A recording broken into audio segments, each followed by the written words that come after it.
नमस्कार, देवभूमि देख रहे हैं आप और मैं हूं आपके साथ आशीष प्रमोद गोस्वामी। बुलेटिन की शुरुआत करते हैं एक बड़ी खबर के साथ। तो उत्तराखंड कैबिनेट में 10 प्रस्तावों पर मुहर लगी है। इस वक्त की बड़ी खबर आपको बता दें, पंतनगर विश्वविद्यालय को केंद्रीय यूनिवर्सिटी का दर्जा मिलेगा। पुष्कर सरकार जल्द केंद्र सरकार को प्रस्ताव इसके लिए भेज देगी। उत्तराखंड मैनुअल अकाउंटिंग में संशोधन भी किया जाएगा, इस पर भी मुहर लगी है। स्थानीय निकायों में लागू होगी दोहरी लेखा प्रणाली। यूपी सेतु निगम कार्यदायी संस्था के रूप में चयनित होगा। केंद्रीय कर्मचारी सेवा नियमावली प्रख्यापित की गई है। उत्तराखंड भू संपदा नियमावली 2017, उत्तराखंड आबादी सर्वेक्षण संक्रिया नियमावली 2021 बनेगी। केदारनाथ बद्रीनाथ पुनर्निर्माण के लिए भी बड़ी एजेंसियों का चयन होगा। खनन संबंधी मामले में निदेशालय स्तर पर निर्णय किए जाएंगे। यह अहम जानकारी आपको दे दें, जो कि कैबिनेट की बैठक में 10 प्रस्तावों पर जो मुहर लगे उसके बारे में बता दें। स्थानीय निकायों में दोहरी लेखा प्रणाली लागू होगी। यूपी सेतु निगम कार्यदायी संस्था के रूप में चयनित होगा। यह अहम बातें आपको बता दें जिन जिन पर मुहर लगी है। फैसले हुए हैं कैबिनेट में। केंद्रीय कर्मचारी सेवा नियमावली प्रख्यापित को की गई है। उत्तराखंड कैबिनेट के अहम फैसले इस वक्त आपकी स्क्रीन पर। भू संपदा नियमावली 2017 को प्रख्यापित किया गया है। पंतनगर विश्वविद्यालय को केंद्रीय यूनिवर्सिटी का दर्जा मिलेगा। पुष्कर सरकार जल्द केंद्र सरकार को इसके लिए प्रस्ताव भी भेजेगी। उत्तराखंड आबादी सर्वेक्षण संक्रिय नियमावली 2021 भी बनेगी। स्थानीय निकायों में दोहरी लेखा प्रणाली लागू होती। उत्तराखंड मैनुअल अकाउंटिंग में संशोधन होगा। पुष्कर सरकार जल्द केंद्र सरकार को प्रस्ताव भी भेजेगी इसके लिए। खनन संबंधी मामले को लेकर जल जीवन मिशन के अंतर्गत डीएम को अधिकार दिया गया है। तो उत्तराखंड कैबिनेट के 10 अहम फैसले इस वक्त आपके सामने। 2 से 5 करोड़ तक के कार्य के लिए जिला अधिकारियों को अधिकार।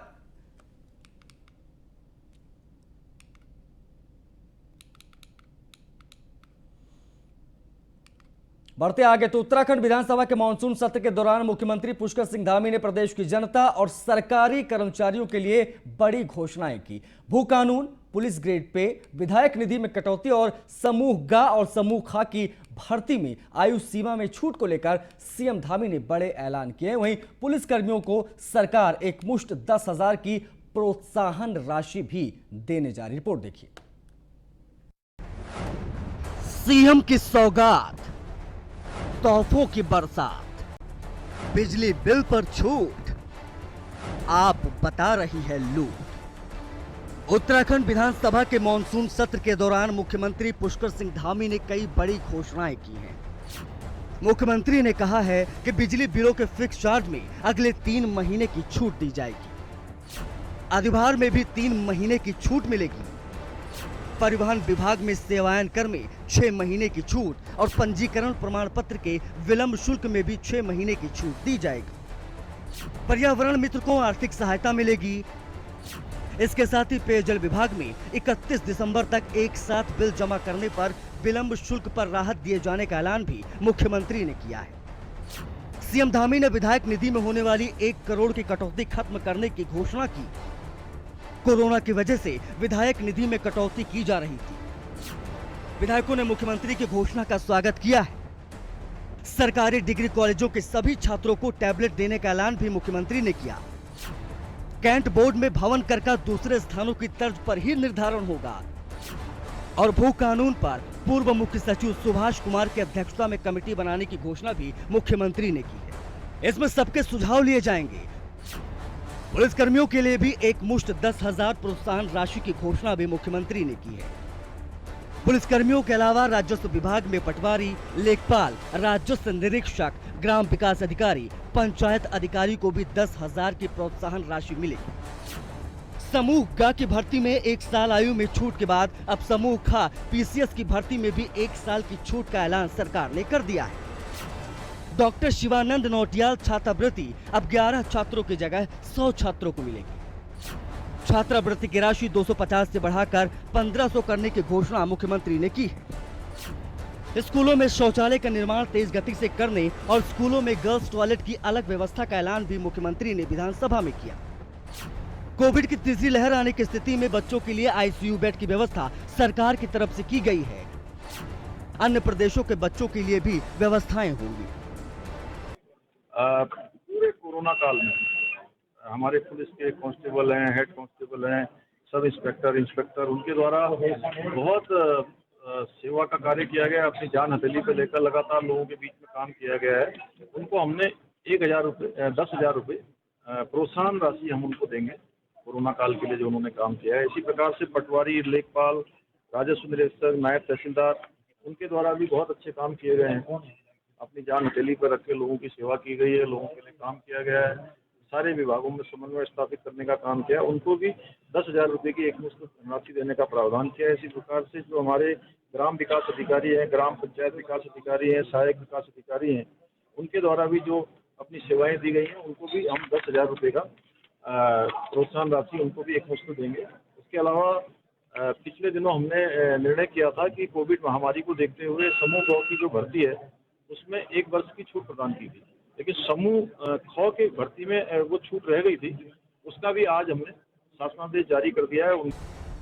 मुख्यमंत्री के तोहफों को विपक्षी कांग्रेस चुनावी घोषणा करार दे रही है। वहीं आम आदमी पार्टी का कहना है कि गलत बिजली का बिल भेजकर पहाड़ की जनता को सरकार लूट रही है। और किस तरीके से चुनाव जीते ये छटपटाहट जो है सरकार में दिखाई दे रही है। इसलिए जो लोक लुभावनी घोषणा कर रहे हैं इससे कोई जो है पड़ने वाला नहीं है। और आज हमने देखा मंत्रीगण भी जो है बड़े बढ़ चढ़ करके हम मुख्यमंत्री का आभार व्यक्त करते हैं, मुख्यमंत्री का आभार व्यक्त करते हैं। अरे भाई 2017 में आपकी सरकार बनी थी, हमने आज तक तो आभार व्यक्त करते हुए आपको देखा नहीं। आज ऐसा हृदय परिवर्तन क्या हो गया कि जिस मुख्यमंत्री के पास मात्र 3 महीने, उनका आभार जो हर मंत्री प्रकट कर रहा है। सदन में मुख्यमंत्री की राहत घोषणाओं का ऐलान जारी है। 3 बड़े बजट के साथ ही मुख्यमंत्री ने सभी वर्गों को राहत देने की दिशा में अहम निर्णय लिए हैं। हालांकि विपक्ष इसे चुनावी स्टंट बता रहा है। बहरहाल आम जन जहां इससे खुश है, वहीं देखना होगा कि वो लोगों को राहत आखिर कब तक मिलती है। कैमरामैन अनूप भट्ट के साथ सुदीप जैन, न्यूज़ 1 इंडिया, देहरादून। उत्तराखंड में देहरादून और ऋषिकेश को जोड़ने वाला रानी पोखरी पुल अचानक टूट गया। जाखन नदी पर 1964 में यह पुल बना था। जरा संभल कर, आगे पुल है। टूटा पुल, मचा हाहाकार, कौन जिम्मेदार?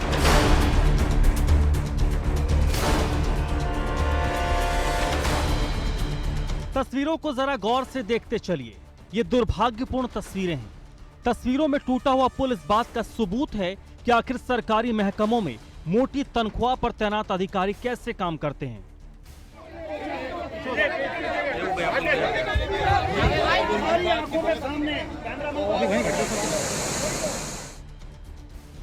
देहरादून में रानी पोखरी पुल देखते ही देखते अचानक जमींदोज हो गया। पुल का एक हिस्सा बीच से टूटकर पानी में समा गया। गनीमत रही हादसे में कुछ ज्यादा नुकसान नहीं हुआ, लेकिन यह हादसा हुआ कैसे? कुछ लोगों का मानना है कि यह पुल 1964 में बना था और पुल के नीचे की मिट्टी पानी के बहाव में बह गई। तो हम आपको बता दें कि यह पुल तो पानी में ही बना था। पुल भला कोई हवा में तो बनता नहीं कि पुल के नीचे की मिट्टी जस की तस रहे। हालांकि सूबे के मुखिया पुष्कर सिंह धामी हादसे पर एक्शन में आए। उन्होंने तत्काल प्रभाव से जांच के आदेश दे दिए। यही है कि हमारा ये जो पुल है ऋषिकेश और हमारे डोई वाला क्षेत्र और एयरपोर्ट को रानी पोखरी को जोड़ने वाला रानी पोखरी क्षेत्र में वो पुल जो है नीचे धंस गया है। मैं सबसे पहले तो आप सबके माध्यम से कहना चाहता हूँ कि मैं इसकी जांच करवाऊंगा कि ये पुल कब बना था और इसमें कौन सी कार्यदायी संस्था थी। अगर कहीं पर अगर इसमें है तो इस पर भी, जैसे हमने पहले जो है कहा था कि हम हरिद्वार में जो कोविड टेस्ट में जो अगर गड़बड़ी पाई जाएंगी तो उसके खिलाफ कार्रवाई करेंगे। इसी प्रकार से हम इस पर भी कार्रवाई करेंगे और जनजीवन सामान्य उसके लिए हम व्यवस्था करेंगे। पुलिस विभाग को हम निर्देशित करेंगे कि वहाँ से लोग न जाएं, क्योंकि वो अब खतरे वाला है। सभी से हम अपने अपील भी करता हूँ कि वो रास्ता उसका डाइवर्ट कर दिया गया है और ठीक प्रकार से पुलिस जो है गाइड के रूप में वहाँ पर काम करेगी। ये पुल राजधानी देहरादून के डोईवाला और ऋषिकेश को जोड़ता था। उत्तराखंड सरकार में मंत्री सतपाल महाराज ने भी मामले में जांच के बाद सख्त कार्रवाई का आश्वासन दिया है। उन्होंने बताया कि लोक निर्माण विभाग के एचओडी को भी मौके पर भेजा गया है।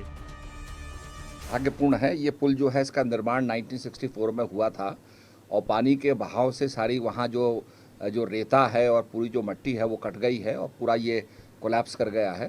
तो इसमें हमारे जो एचओडी हैं वो भी गए हुए हैं और सबसे बड़ी बात यह है कि इसमें कोई जानमाल की हानि नहीं हुई है, लोगों को रेस्क्यू किया जा रहा है। उसमें कुछ बस और गाड़ी फंसी हुई हैं, तो उनको सुरक्षा प्रदान की जा रही है और निश्चित रूप में इसकी पूरी जांच करवाई जाएगी और जो है क्या इसकी घटना घटी है और कैसे ये हुआ है, इसकी हम जांच करा करके पूरी रिपोर्ट लेंगे। भला किसी राज्य में कोई बड़ी दुर्घटना हो जाए और विपक्ष खामोशी से बैठा रहे, ऐसा तो हो नहीं सकता। विधानसभा में नेता प्रतिपक्ष प्रीतम सिंह ने कहा कि राज्य में कई पुल ध्वस्त होते जा रहे हैं और सरकार का इस पर कोई नियंत्रण नहीं है। इस तरीके से लगातार जो है बरसात के मौसम में सड़कें ध्वस्त हो रही हैं और पुल गिर रहे हैं, तो कार्य की गुणवत्ता पर जो प्रश्न चिन्ह खड़े हो रहे हैं। आज भी जो है एक पुल गिरा है और जिस तरीके से वो क्षतिग्रस्त हुआ, तो मैं समझता हूँ बहुत गंभीर विषय है और ये कार्य की गुणवत्ता पर एक बहुत बड़ा प्रश्न चिन्ह जो है खड़ा हो गया है। हम सरकार से कहना चाहते हैं कि इस तरीके से जो लोग कार्य की गुणवत्ता से जो है खिलवाड़ करने का काम कर रहे हैं, सरकार तत्काल प्रभाव से इनके खिलाफ कार्रवाई करे। हादसे के बाद प्रशासन की नींद खुली। देहरादून से हरिद्वार को जोड़ने वाले पुल के नीचे सफाई शुरू की गई। सुनिए पीडब्ल्यूडी के अधिशासी अभियंता आरसी केलखूरा ने क्या कहा है। पानी के बहाव के कारण कटिंग हुई है, स्कोरिंग हो गया, जिससे उसके पाए टूट गए हैं। ये 1964 का बना हुआ पुल है और इसमें ज़्यादा खनन होने के कारण खनन भी काफ़ी हुआ डाउन, जिससे कि अब मामले में तो जांच की जा रही है और उम्मीद है कि कार्रवाई भी होगी, लेकिन राज्य में कई ऐसे पुल हैं जो हादसे को न्योता देते नजर आ रहे हैं। न जाने प्रशासन की उन पुलों पर कब नजर पड़ेगी। वक्त रहते अगर जर्जर पुलों का मरम्मत नहीं किया गया तो शायद कोई बड़ा हादसा हो सकता है। देहरादून से महेंद्र सिंह चौहान, न्यूज़ 1 इंडिया। देहरादून में युवा कांग्रेस के कार्यकर्ताओं ने राष्ट्रीय अध्यक्ष श्री निवास और कांग्रेस अध्यक्ष गणेश गोदियाल के नेतृत्व में विधानसभा का घेराव करने की कोशिश की, लेकिन उससे पहले ही पुलिस ने बैरिकेडिंग लगाकर सभी युवा कांग्रेसियों को रोक लिया। इस दौरान युवा कांग्रेस कार्यकर्ताओं की पुलिस के साथ जमकर झड़प और बहस भी हुई। कई युवा कांग्रेस के कार्यकर्ता प्रदेश अध्यक्ष गणेश गोदियाल के साथ नारेबाजी करते हुए बैरिकेडिंग पर चढ़ गए, जहां पुलिस को उन्हें नीचे उतारने में पसीने छूट गए।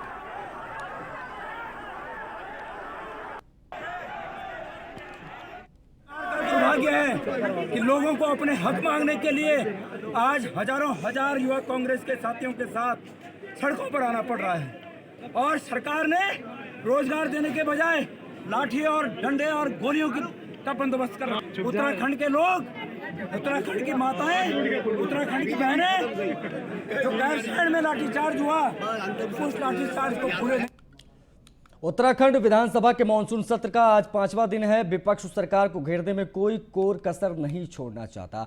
सदन के बाहर कांग्रेसियों ने कृषि कानून को रद्द करने की मांग को लेकर जोरदार प्रदर्शन किया। कृषि कानून के विरोध में कांग्रेस ने आज विधानसभा के बाहर ट्रैक्टर रैली निकाली। साथ ही कृषि कानून को रद्द करने की मांग को लेकर कांग्रेसियों ने ट्रैक्टर में सवार होकर विधानसभा की ओर कूच किया। हालांकि पुलिस बल ने इन ट्रैक्टरों को विधानसभा तक नहीं पहुंचने दिया।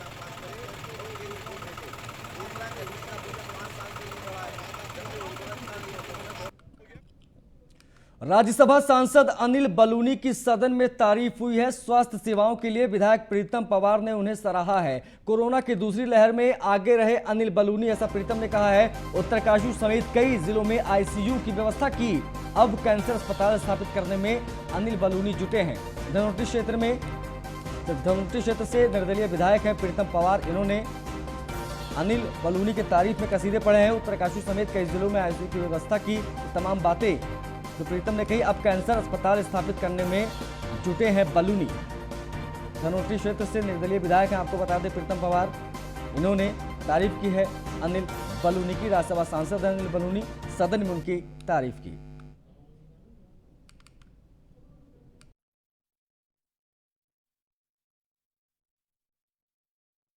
हमने भी अपनी विधायक निधि से करोड़ों रुपए जो है स्वास्थ्य सुविधाओं के बेहतरी के लिए दिए हैं, लेकिन उसके बावजूद भी नहीं हो पाया। उसके बावजूद भी मैंने धन्यवाद भी किया है माननीय सांसद जो हमारे राज्यसभा के अनिल बलूनी जी।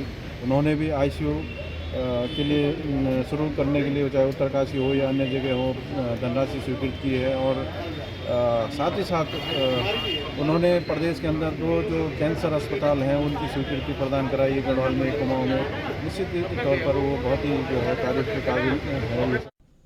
इसी के साथ इस बुलेटिन में फिलहाल इतना ही। नमस्कार।